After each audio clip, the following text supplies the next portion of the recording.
Hello friends, आप सभी का बहुत बहुत वेलकम है उत्कर्ष प्लेटफॉर्म की द 10 मिनट स्टडी शो में, जहां पर आपको मिलता है एक ऐसा कंटेंट जो कि आपके एग्जाम के दृष्टिकोण से तो इम्पोर्टेंट होता ही है। साथ ही साथ मैं आपको बता दूं कि ये जो है एक पूरी क्लास को कवर भी करता है, लेकिन ये एकमात्र रिवीजन क्लास है और आप चाहें तो जो सेम टॉपिक यहाँ पर मैं रिविजन करवाती हूँ, आप चाहें तो उससे रिलेटेड क्वेश्चन प्रैक्टिस कर सकते हैं उत्कर्ष ऐप में जाके, बिल्कुल एकदम फ्री। कैसे करना है, क्या प्रोसेस है, वो मैं क्लास के एंड में आपको बताने वाली हूँ। देखिए, आज हमारा टॉपिक रहने वाला है संविधान की प्रस्तावना। आप लोग ऑलरेडी थोड़ा सा इसके बारे में जानते होंगे कि अगर हमसे पूछे कि भारतीय संविधान का दर्शन सार जो है वो क्या है, तो आप कहेंगे कि वो प्रस्तावना होती है। और दूसरी इंपॉर्टेंट चीज कि आपको वो कहानी भी याद होगी जब 13 दिसंबर है ना 1946 को जवाहरलाल नेहरू जी के द्वारा जो है उद्देश्य प्रस्ताव पेश किया गया था, परंतु उसे 22 जनवरी 1947 में स्वीकार किया जाता है। और यही जो है आधार बनता है किसका, प्रस्तावना, या इसी को हम कहते हैं उद्देश्य का। तो प्रस्तावना की भाषा शैली कहाँ से ली गई है, प्रस्तावना जो है, प्रस्तावना खुद कहाँ से ली गई है और प्रस्तावना की भाषा शैली कहाँ से ली गई है, प्रस्तावना का विचार कहाँ से लिया गया है, तो ये हमारे एग्जाम के दृष्टिकोण से काफी इंपॉर्टेंट क्वेश्चन बन जाते हैं। देखिए, प्रस्तावना का आधार क्या है, तो आप कहेंगे ये आपका उद्देश्य प्रस्ताव हो जाएगा। और भारतीय संविधान का परिचय पत्र भी कहा है किसने, N.A. पालकीवाला ने। पेश कब किया था, 13 दिसंबर 1946 को किया जाता है जवाहरलाल नेहरू जी के द्वारा। हालांकि 12 दिसंबर 1946 को ही इस पर जो है क्या है, इस बात का मुद्दा उठा था और जवाहरलाल नेहरू जी जो है इसे पेश करना चाहते थे, लेकिन इसको संविधान सभा के जो सदस्य हैं वो चाहते थे कि इसे 12 को नहीं 13 दिसंबर को जो है क्या है इसे पेश किया जाए, और ऐसा ही हुआ। 13 दिसंबर 1940 जो है क्या है 6 को इसे पेश किया गया, पर इसे स्वीकार किया जाता है 22 जनवरी 1947 में। अपनाया कब, तो 26 नवंबर 1949 को अपनाया जाता है, परंतु लागू जो हुआ था वो 26 जनवरी 1950 में हुआ था। आपको कमेंट सेक्शन में बताना है कि जब हमने 26 नवंबर 1949 को जब हमने संविधान को अंगीकृत कर लिया, तो फिर क्यों हमने इसे लागू किया था 26 जनवरी 1950 को, ऐसे क्या रीजन थे, ये आपको कमेंट सेक्शन में बताना है। देखिए जरा, भाषा कहाँ से ली गई थी, तो भाषा जो है ऑस्ट्रेलिया से ली गई थी, जबकि आपसे पूछे कि इसका विचार कहाँ से लिया गया है, तब आपका आंसर हो जाएगा अमेरिकी संविधान से। प्रस्तावना के तत्व क्या है, सबसे इंपॉर्टेंट बात तो कि हमारे जो कॉन्स्टिट्यूशन है उसका स्रोत क्या है, तो भारत के लोग जो है वो क्या है, यानी कि जो भारत की जनता है वो इसका सोर्स है। और सबसे इंपॉर्टेंट बात कि यूएसए के द्वारा जो है क्या है वह लिया गया है। इसका नेचर क्या है, मतलब इसकी प्रकृति क्या है, तो भारत के जो है क्या है, मतलब संप्रभु, जो अपने आप में संप्रभु, इसका मतलब आंतरिक एवं बाहरी रूप से जो है क्या है, तो आप कहेंगे स्वतंत्र है, अपने डिसीजन लेने के लिए स्वतंत्र है, वो आपके संप्रभु हो जाएगा। समाजवाद, पंथ निरपेक्ष, लोकतांत्रिक गणराज्य जो है इसकी प्रकृति हो जाएगी। उद्देश्य क्या है, तो न्याय, स्वतंत्रता, समता और बंधुत्व जो है वो इसका क्या होने वाला है, उद्देश्य हो जाएगा।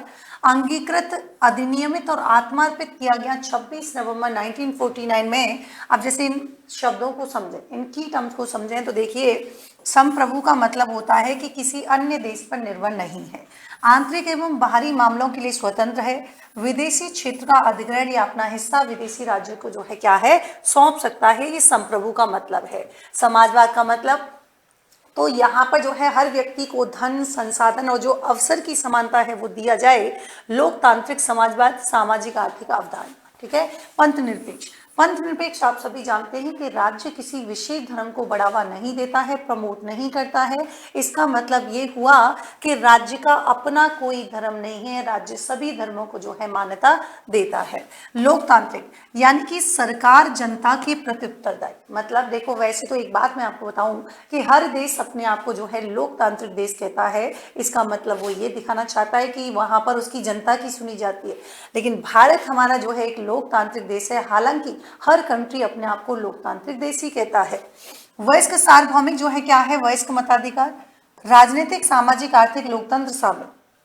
गणराज्य का मतलब क्या है, हमारे राज्य का जो अध्यक्ष है वो आनुवंशिक न होकर क्या है निर्वाचित होगा, तो ये गणराज्य हो जाएगा। भाई देखिए, न्याय, रूसी क्रांति 1917 से जो है लिया गया है, सामाजिक, आर्थिक, राजनीतिक, भाई सामाजिक न्याय का मतलब क्या है? जहां पर जाति, लिंग, रंग के आधार पर भिन्नता नहीं की जाएगी। आर्थिक का मतलब है जहां पर आर्थिक स्थिति के आधार पर भेदभाव नहीं किया जाएगा। राजनीति का मतलब कि भाई इनमें जो है क्या है, सभी को राजनीति में समान अधिकार मिले, सरकार के समकक्ष जो है क्या हो, मतलब बराबर बोलने का हक यहाँ पर दिया जाए सभी को। भाई सब जो है क्या है, वोटिंग राइट है इनके पास, सब जो है क्या है, चुनाव लड़ने का राइट हो। यहाँ पर देखिए स्वतंत्रता, 5 प्रकार की स्वतंत्रता बताई गई है: विचार, व्यक्ति, विश्वास, धर्म और उपासना। और समता, समता है ना, नागरिक समता की बात करेंगे, आर्टिकल जो है क्या हो जाएगा, तो 14 से 18 तक हो जाएगा, है ना, 14 से 18 तक ध्यान रखना है।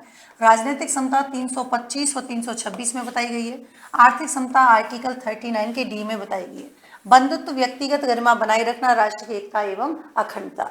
अब देखिए यहाँ पर आपको ध्यान रखना है कि ये जो है वर्ड फ्रांस की क्रांति से जो है लिए गए हैं, ये आपको ध्यान रखना है कि भाई प्रस्तावना से संबंधित जो है कौन कौन से इंपॉर्टेंट जो है क्या है, बाद है, केस है। बेरूबाड़ी संघवाद 1960, इसमें कहा प्रस्तावना संविधान का भाग नहीं है। केशवानंद भारतीयवाद 1973 कहा प्रस्तावना संविधान का भाग है। LIC ऑफ इंडियावाद 1995, इसमें कहा कि जो प्रस्तावना है वो संविधान का इंटरनल पार्ट है, यानी कि आंतरिक भाग है। प्रस्तावना में संशोधन अभी तक एक ही बार किया गया है, 42वें संविधान संशोधन के द्वारा। 3 शब्द जोड़े गए थे: समाजवाद, पंथ निरपेक्ष, अखंडता। सरदार स्वर्ण सिंह समिति की सिफारिश थी, ये भी आप ध्यान रख सकते हैं। और देखिए कुछ महत्वपूर्ण कथन है प्रस्तावना के बारे में, जहां से एग्जाम में जो है क्या है क्वेश्चन पूछे जाते हैं, ध्यान रखिएगा। संविधान का परिचय पत्र कहा है NA पालकीवाला ने। राजनीतिक कुंडली कही है KM मुंशी ने। कुंजी नोट कहा है अर्नेस्ट वारकर ने। प्रस्तावना हमारे दीर्घकालिक सपनों का जो है क्या है, भाग है, ठाकुरदास भार्गव के द्वारा कहा गया। प्रस्तावना अमेरिका की स्वतंत्रता की घोषणा के समान है, लेकिन घोषणा से भी ज्यादा तो आप कहेंगे भैया ये M हिदायतुल्लाह ने कहा है।